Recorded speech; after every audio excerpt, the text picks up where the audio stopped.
भाई ने सवाल पूछा है, शुगर कभी कम हो जाती है कभी ज़्यादा हो जाती है। मेरा ना एक प्रोग्राम है शुगर क्यों होती है। मेरे मोहतरम भाइयों, मैंने लोगों को ये बताने की कोशिश कर रहा हूँ और अल्हम्दुलिल्लाह सुम्मा अल्हम्दुलिल्लाह कई करोड़ लोग इस बात को जान चुके हैं। बीमारी का इलाज नहीं करो, बीमारी का इलाज नहीं करो, उस सबब का इलाज करो जिसकी वजह से बीमारी पैदा होती है, और वो सबब सिर्फ एक है, सिर्फ एक है। हकीम लुकमान से किसी ने पूछा था हम बीमार क्यों होते हैं, आपने फरमाया हम बीमार सिर्फ एक वजह से होते हैं, जब अपनी फितरत को छोड़ देते हैं, जब अपनी फितरत को छोड़ देते हैं। पूछा इलाज क्या है, आपने फरमाया बहुत आसान है, बहुत आसान है इलाज। पूछा क्या, कहा जैसे फितरत को छोड़ा है वापस अपनी फितरत पे आ जाओ। इलाज क्या है, अपनी फितरत पे लौटना। शुगर, इसके लिए मेरे मोहतरम भाइयों अपनी मिट्टी के जो हांडियाँ हैं आपकी, सबसे पहली चीज़ अपनी हांडियाँ, अपने बर्तन ये बदलो। मिट्टी की हांडी में खाना पकता है, silver, steel, non stick, Teflon, pressure cooker में खाना गलता है, और गला हुआ खाना कभी आपको सेहत नहीं देगा। बिल्कुल उसी तरह जैसे एक सेब पका हुआ है और एक सेब गला हुआ है, कौन सा खाओगे? हर शख्स कहेगा पका हुआ। अच्छा, एक खाना पका हुआ है और एक खाना गला हुआ है, कौन सा खाना चाहिए? तो सब कहेंगे पका हुआ, खाते कौन सा हो?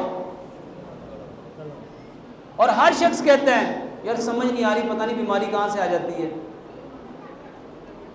मेरे मोहतरम भाइयों, बीमारी की सबसे बड़ी वजह गला हुआ खाना। आपके मैदे के ख़राब होने की वजह, जिगर के ख़राब होने की वजह, पेंक्रियाज के ख़राब होने की वजह, आपके गुर्दों के ख़राब होने की वजह गला हुआ खाना है, गला हुआ खाना है। और दूसरा वो खाना जिसमें मेरे मोहतरम भाइयों ये बर्तन टूट टूट के जाते हैं। सिल्वर घिसता है, नॉन स्टिक घिसता है, प्लास्टिक घिसता है, टेफलॉन घिसता है। बताओ ये घिस के जाता कहाँ है?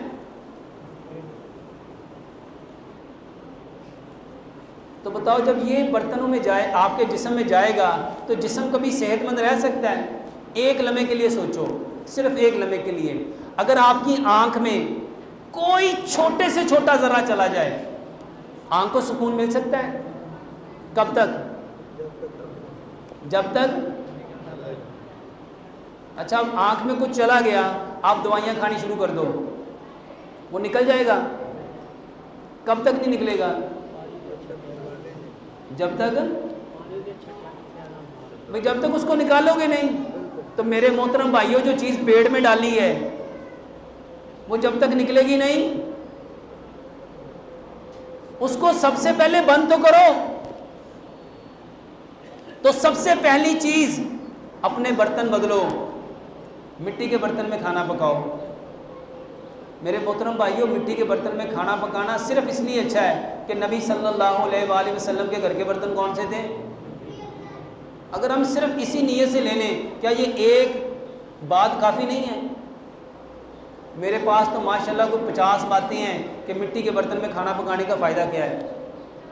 मैं तो एक एक चीज़ का फ़ायदा बता सकता हूँ। दूसरे नंबर पे, जो कुकिंग ऑयल आप लेते हो ये जमते हैं। अपने घर में जाओ, जहाँ खाना पकाते हो, किचन पे दीवार पे हाथ फेरो, हाथ पे क्या आएगा? अगर एग्जॉस्ट फैन किचन का उतारोगे तो उसमें क्या आएगा? और जहाँ खाने के बर्तन धोते हो उस सिंक के पाइप को उतार के देखो, उसमें क्या जमा हुआ है। अब एक लम्हे के लिए सोचो, ज़्यादा कुकिंग ऑयल दीवार पे जाता है, एग्जॉस्ट फैन पे जाता है, या सिंक के पाइप में जाता है, या आप लोगों के अंदर जाता है? और हर बंदा खून को पतला करने की दवाई खा रहा है, लेकिन कोई इस बात को सोचने की ज़हमत नहीं कर रहा कि मैं जिस खून को पतला करने की दवाई खा रहा हूं, मैं वो चीज़ें खाना खराब बंद करूं जिसकी वजह से खून गाढ़ा हो रहा है। भाइयों, कुकिंग ऑयल बदल दो, सरसों का तेल इस्तेमाल करो।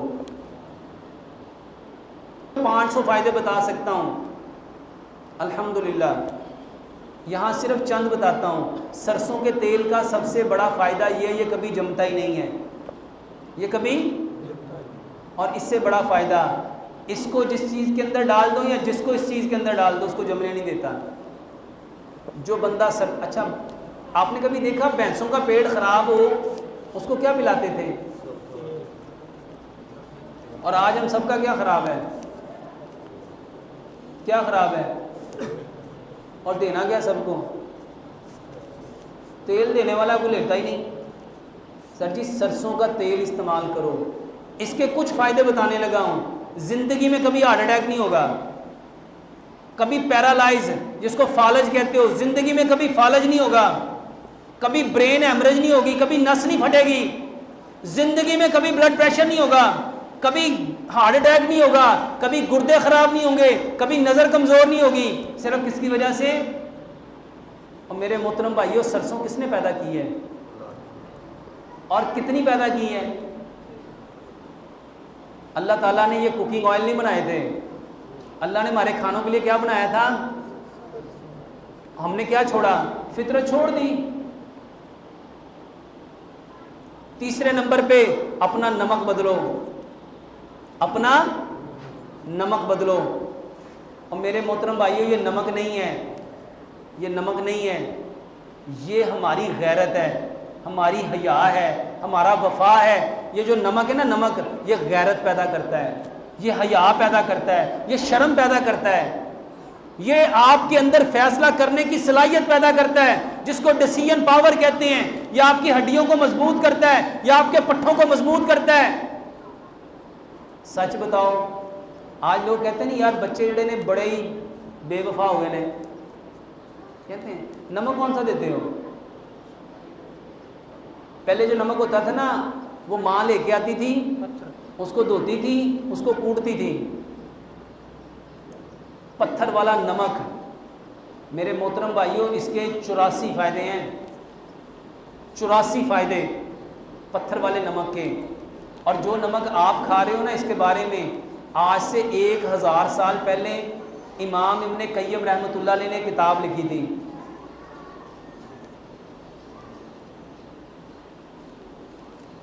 इमाम ने क़य्यम ने किताब लिखी कि जो शख्स समंदर के पानी से नमक बनाएगा और उसको खाएगा, वो अपने बदन में इतनी बीमारियां बढ़ेगा, इतनी बीमारियां बनेगा कि उसको वो गिन नहीं सकेगा। आप सब लोगों के घरों में नमक कौन सा है?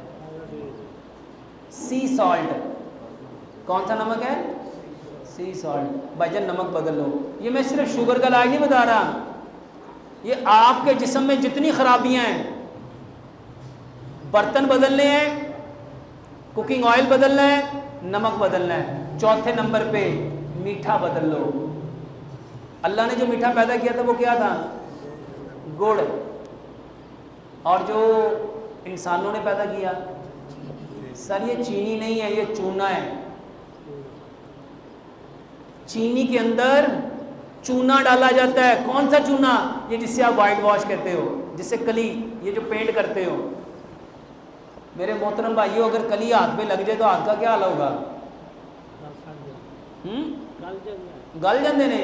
मुंह के लोगों के छाले हुए, मुंह में जख्म हो गए, खुराक की नाली में जख्म हो गए, मैदे में जख्म हो गए, आंतों में जख्म हो गए, और आज हर शख्स उसकी दवाई खा रहा है, लेकिन चीनी छोड़ने को तैयार है। सर चीनी छोड़ के गुड़ इस्तेमाल करो। पांचवी चीज, अल्लाह ताला ने आपके लिए आटा पैदा किया था। उस आटे में चोकर था, सूजी थी, मैदा था, फाइबर था। आप लोगों ने वो चक्की बदल दी। वो चक्की थी पत्थर वाली, और अब चक्कियाँ कौन सी हैं? लोहे की, स्टील की, ब्लेडों वाली, पतरियों वाली, चाइना वाली। पत्थर की चक्की पे आटा पिसता है और लोहे की चक्की पे आटा कटता है। अच्छा, एक आटा पिस रहा है, एक कट रहा है, बताओ ताकत किस में होगी? तुम्हें आटा कौन सा खाना चाहिए था, तो खाते कौन सा हो? यही शुगर है। आटा पत्थर की चक्की का लेके आओ और बगैर छान के उसको खाओ। और आखिरी बात, सर जी पानी ज़मीन से जो निकलता है वो पियो। ये वो पानी जिसको अल्लाह ने पैदा किया है। और जो पानी फ़िल्टर से निकलता है, जो फ़िल्टर से निकलता है वो आपके पानी के जितने मिनरल्स हैं उसको छान देता है। वो पानी मिनरल लेस है। तो जो पानी बोर से निकलता है उस पानी को कम से कम 5 से 7 घंटे मिट्टी के घड़े में रखो और उस पानी को मेरे मोहतरम भाइयों पियो। ये 6 काम, जिसको शुगर है, जिसको ब्लड प्रेशर है, कोलेस्ट्रॉल है, ट्राइग्लिसराइड है, जोड़ों का दर्द है और कोई बीमारी है, मैं अपने हर मरीज़ को कहता हूँ ये करो। मेरे मोहतरम भाइयों, ये सारी चीज़ें ताकत देंगी।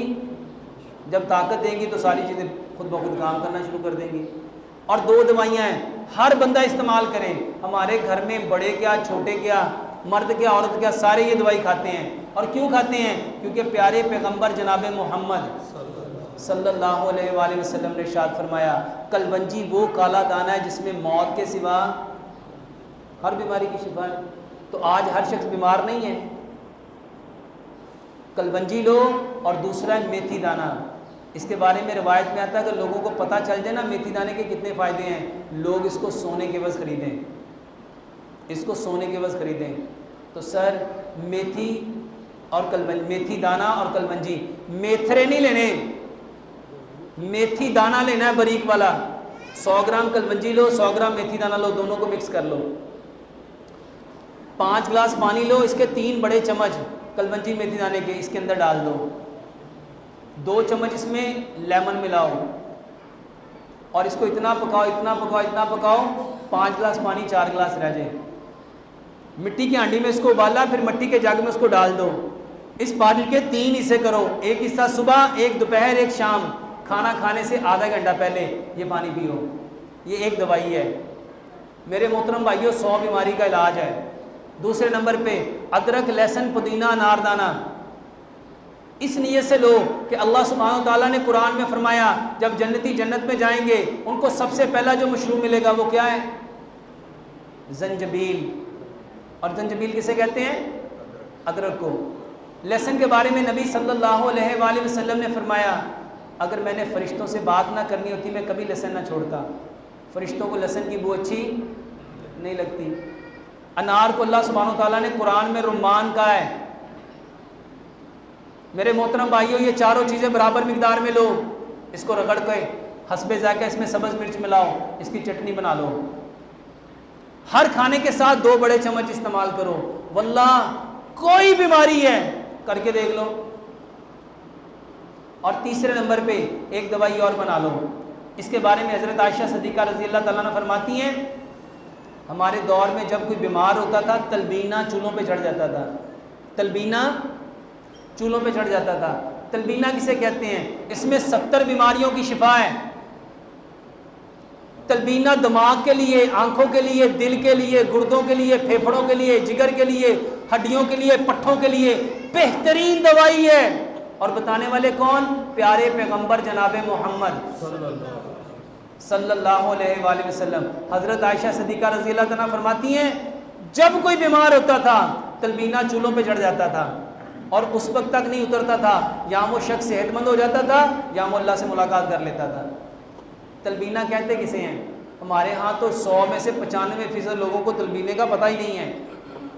तलबीना कहते जौ का दलिया, जौ का दलिया। नबी सल्लल्लाहु अलैहि वसल्लम जौ के दलिए को शहद में बनाते थे, खजूर में बनाते थे। मेरे मोहतरम भाइयों, किसी को शुगर है तो वो क्या करे, कोई से सीजनल 5 फ्रूट ले ले, सीजनल 5 फल ले लो, उसको छोटा छोटा काट लो, जौ का दलिया पकाओ और उसमें 5 ड्राई फ्रूट ले लो, 2 बादाम ले लो, 2 काजू ले लो, 2 पिस्ते ले लो, 2 अखरोट ले लो, थोड़ा सा उसमें चारों मगज डाल लो, 2-4 चुटकियाँ उसमें सफ़ेद तिल डाल लो। जब तलबीना पक जाए उसको मिक्स करके उसके अंदर डाल के उसको अच्छी तरह मिक्स कर लो। मेरे मोहतरम भाइयों, ये 3 चीज़ें लो, बेहतरीन इलाज है आपकी शुगर का, आपके जोड़ों के दर्द का, आपके गुर्दों का, आपके मैदे का, आपके कोलेस्ट्रॉल का, आपको जो बीमारी है मेरे मोहतरम भाइयों, जो 6 बातें कही हैं उसको बदल लो और ये 3 काम करो। इंशाअल्लाह रहमान आप मुझे सारी ज़िंदगी दुआएं दोगे, क्योंकि प्यारे पैगंबर जनाब मोहम्मद सल्लल्लाहु अलैहि वसल्लम ने कलवंजी के बारे में, ये अदरक लहसुन पुदीने अनारदाना, इसमें इसके मुतालिक कुरान में, और ये जो तलबीना है इसके बारे में मेरे मोहतरम भाइयों कुरान और हदीस से में बातें मिलती हैं।